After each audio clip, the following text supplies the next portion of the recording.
तो आज हम जानेंगे राग केदार के बारे में।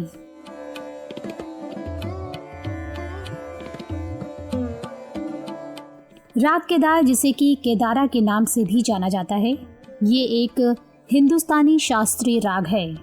ये राग भगवान शिव के नाम पर आधारित भारतीय शास्त्रीय संगीत में एक उच्च स्थान रखता है। ये कई मधुर मोड़ों की विशेषता को भी दर्शाता है। ये राग स्वरों सा और मा की पुनरावृत्ति है। आमतौर पर स्वीकार किया जाता है कि बहुत अधिक तापीय ऊर्जा प्रदर्शित करता है। इसे राग दीपक की रागनी भी माना जाता है।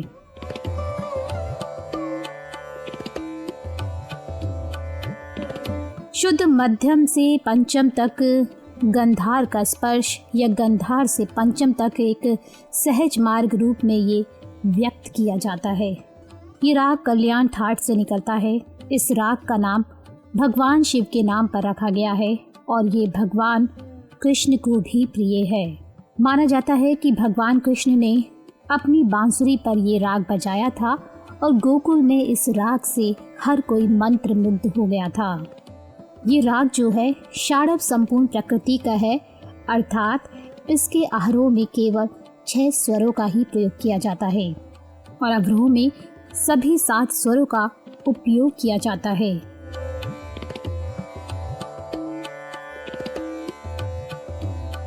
सामान्य तौर पर राग की प्रकृति अत्यधिक गैर रैखिक होती है, जिससे आरोह और अवरोह का उपयोग कर इसके सार को पकड़ना मुश्किल हो जाता है और इसका जो गायन समय है वो रात्रि का प्रथम पहर माना जाता है।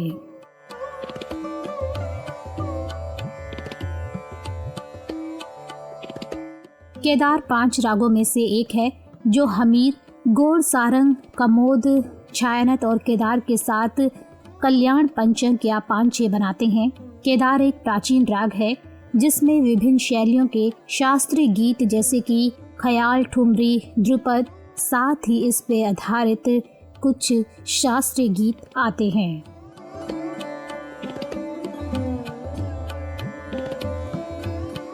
भक्ति रस की अभिव्यक्ति के लिए केदार एक समर्थ राग है। कर्नाटक संगीत पद्धति में राग हमीर कल्याणी राग केदार के सम्मान माना गया है। औड़व षाडव जाति अर्थात आरोह में 5 और अवरोह में 6 स्वरों का प्रयोग होने वाला ये राग कल्याण थाट के अंतर्गत आता है। प्राचीन ग्रंथकार राग केदार को बिलावर थाट के अंतर्गत मानते थे, लेकिन आजकल अधिकतर गुणीजन इसे कल्याण थाट के अंतर्गत मानते हैं। इस राग में दोनों मध्यम का प्रयोग होता है। शुद्ध मध्यम का प्रयोग जो है आरोह और अवरोह दोनों में, और साथ ही तीव्र मध्यम का प्रयोग जो है इसके केवल अवरोह में ही किया जाता है। आरोह में ऋषभ और गांधार स्वर और अवरोह में गांधार स्वर जो है वर्जित होता है। कभी कभी अवरोह में गांधार स्वर का जो कर्ण है उसे प्रयोग में लाया जाता है। राग का वादी स्वर मध्यम और संवादी स्वर षड्ज होता है। इस दृष्टि से ये जो राग है उत्तरांग प्रधान राग माना जाता है, क्योंकि मध्यम स्वर उत्तरांग का और षड्ज स्वर पूर्वांग का स्वर होता है। मध्यम स्वर का समावेश सप्तक के पूर्वांग में नहीं हो सकता। राग का एक नियम ये भी है कि वादी संवादी दोनों स्वर सप्तक के एक अंग में नहीं हो सकते। इस दृष्टि से ये जो राग है उत्तरांग प्रधान और दिन के उत्तर अंग में, यानी कि रात के 12 बजे से दिन के 12 बजे के बीच गाया बजाया जाना चाहिए। परंतु जो राग केदार है वो प्रचलन में इसके ठीक विपरीत रात्रि के पहले प्रहर में ही गाया बजाया जाता है। राग केदार में तीव्र मध्यम आरोह में पंचम के साथ शुद्ध मध्यम आरोह और अवरोह दोनों में प्रयोग आते हैं। कभी कभी अवरोह में धैवत से मध्यम को जाते समय मींड के साथ दोनों मध्यम एक साथ प्रयोग किए जाते हैं। राग हमीर के समान राग केदार भी कभी कभी अवरोह में मधुरता बढ़ाने के लिए कोमल निषाद विवादी स्वर के रूप में प्रयोग किया जाता है।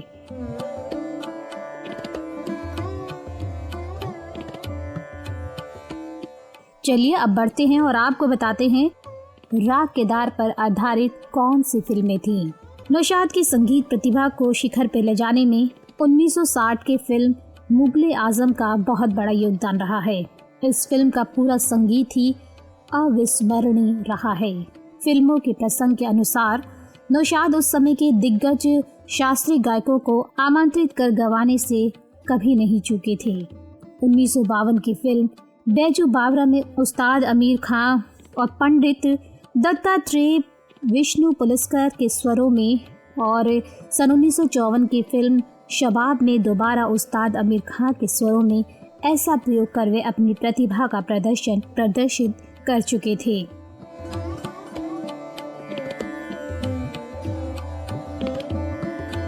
फिल्म मुगले आजम के एक प्रसंग में अकबर के दरबारी गायक तानसेन के स्वर में जब एक गीत की आवश्यकता हुई तो नौशाद ने उस्ताद बड़े गुलाम अली खां को गाने के लिए बड़ी ही मुश्किल से राजी किया था।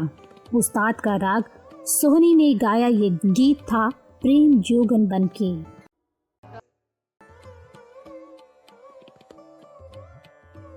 राग सोहनी में निबद्ध इस ठुमरी गीत के लिए के आसिफ ने उस्ताद को 25,000 रुपये मानदेय के रूप में दिया था। ये गीत इतना पसंद आया कि के आसिफ ने उस्ताद बड़े गुलाम अली को 25,000 रुपये और देकर एक और गीत शुभ दिन आयो राज दुलारा जो कि राग रागेश्वरी में था उसे गवाया था। फिल्म मुगले आजम से एक अन्य गीत लिया है जो राग केदार पर ही आधारित है, तो वो था लता मंगेशकर का गाया हुआ गीत बेकस पे कर्म कीजिए सरकार मदीना। इस गीत को नौशाद ने राग केदार के स्वरों का आधार लेकर दादरा ताल में निबद्ध किया था। नौशाद का संगीतबद्ध किया फिल्म मुगले आजम का ये गीत राग केदार पर आधारित गीतों की सूची में एक अच्छा उदाहरण है।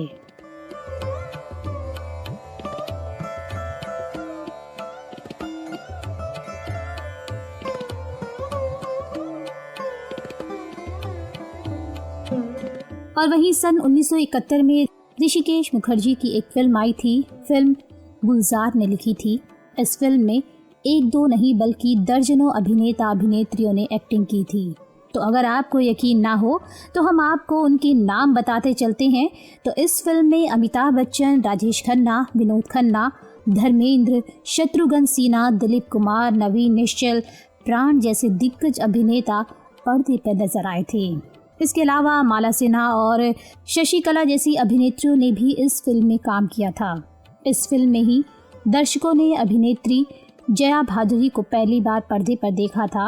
इससे पहले उन्होंने बाल कलाकार के तौर पर एक फिल्म में रोल जरूर किया था, लेकिन बतौर अभिनेत्री ये उनकी पहली फिल्म थी।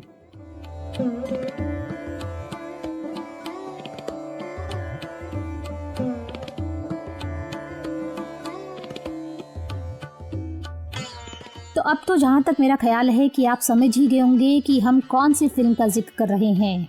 अगर आपको पता है तो ठीक है, वरना एक साथ इतने दिग्गज हीरो हीरोइन के स्क्रीन पर आने की कहानी का राज हम थोड़ी देर बाद खोलेंगे।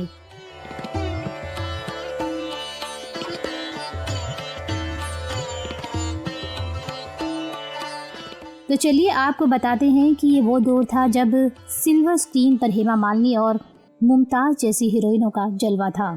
ऐसे वक्त में ऋषिकेश मुखर्जी ने एक नई हीरोइन को स्क्रीन पर लाने का रिस्क उठाया जो बहुत ही कामयाब भी हुआ।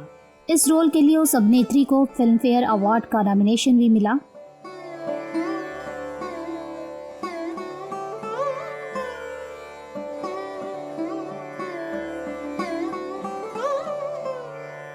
दरअसल जो ऋषिकेश मुखर्जी और गुलजार हैं वो एक ऐसी कहानी पर काम कर रहे थे जिसमें स्कूल जाने वाली एक लड़की उस दौर के एक फिल्मी हीरो की दीवानी है।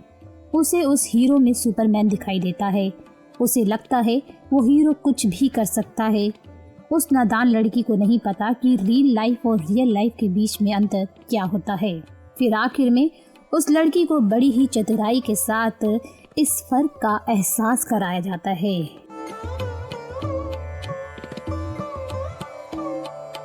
तो चलिए राज से पर्दा उठाते हैं और बताते हैं कि हम 1971 में आई सुपरहिट फिल्म गुड्डी की बात कर रहे हैं। जब ऋषिकेश मुखर्जी ने जया भादुरी को इस फिल्म के लिए चुना तो उनकी उम्र यही कोई 21 से 22 साल रही होगी।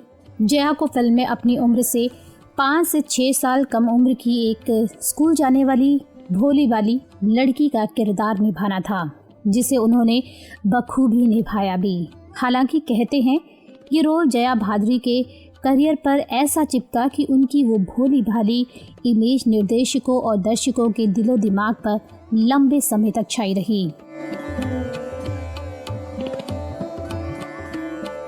तो इसी फिल्म पर फिल्माया एक गाना जो आज भी काफ़ी सुपरहिट है, वो गाना था हमको मन की शक्ति देना।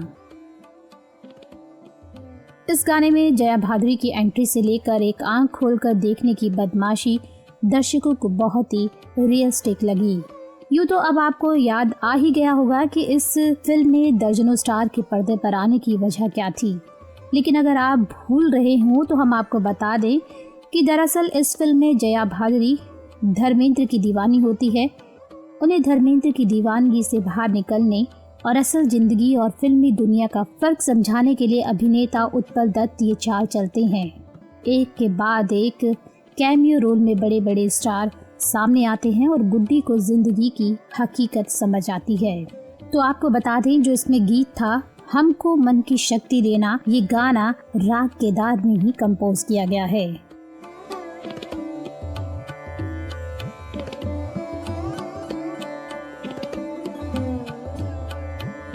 आमतौर पर राग आधारित फिल्में गानों में राग अपनी पूरी शास्त्रीयता के साथ इस्तेमाल नहीं होता है, लेकिन हमको मन की शक्ति देना गीत का चलन ऐसा है कि इसे सुनते ही जो राग केदार है वो फौरन ही याद आ जाता है। इस फिल्म का संगीत बसंत देसाई का था और सभी गाने वाणी जयराम ने गाए थे।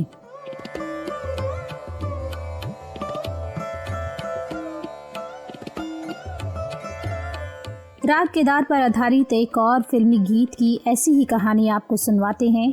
इस कहानी का गुड्डी फिल्म से कनेक्शन है। ये है कि इस फिल्म में भी एक साथ कई दिग्गज स्टार स्क्रीन पर नजर आए। धर्मेंद्र, विनोद खन्ना, जितेंद्र, हेमा मालिनी, परवीन बॉबी, नीतू सिंह, विनोद मेहरा, डैनी, सिमी ग्रेवाल, ओम शिवपुरी, मदन पुरी, नवीन निश्चल जैसे अभिनेताओं ने इस फिल्म में एक्टिंग की थी। ये फिल्म थी 1980 में I the burning train. Film के डायरेक्टर थे रवि चोपड़ा।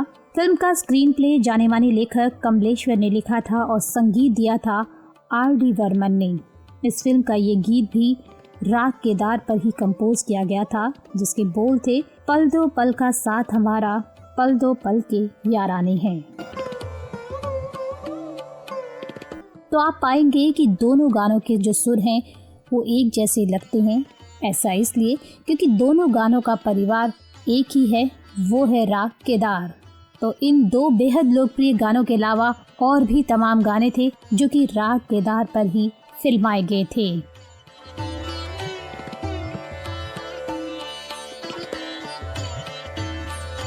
इनमें 1949 में आई फिल्म अंदाज का उठाए जा उनके सितम और जिए जा राग केदार पर ही आधारित था, और ऐसे ही सन 1952 में आई थी फिल्म आशियाना, जिसका गीत था मैं पागल मेरा मन वा पागल। फिर 1955 में एक और फिल्म आई थी मुनीम जी, जिसका गीत था साजन बिन नींद न आवे, जो कि राग केदार पर ही आधारित था। ऐसे ही 1960 में एक बेहद लोकप्रिय फिल्म मुगले आजम आई थी, जिसका कि हम जिक्र पहले भी कर चुके हैं। तो उसी में एक गीत था बेकस पर करम कीजिए, ये भी राग केदार पर ही आधारित था। ऐसे ही सन 1962 में आई थी एक फिल्म एक मुसाफिर एक हसीना, जिसका गीत था आप यूं ही अगर हमसे मिलते रहे तो देखिए एक दिन प्यार हो जाएगा। फिर उसके बाद एक और फिल्म आई 1978 में घर, जिसका गीत था आपकी आंखों में कुछ महके हुए से राज है, ये भी गीत जो है राग केदार पर ही आधारित था।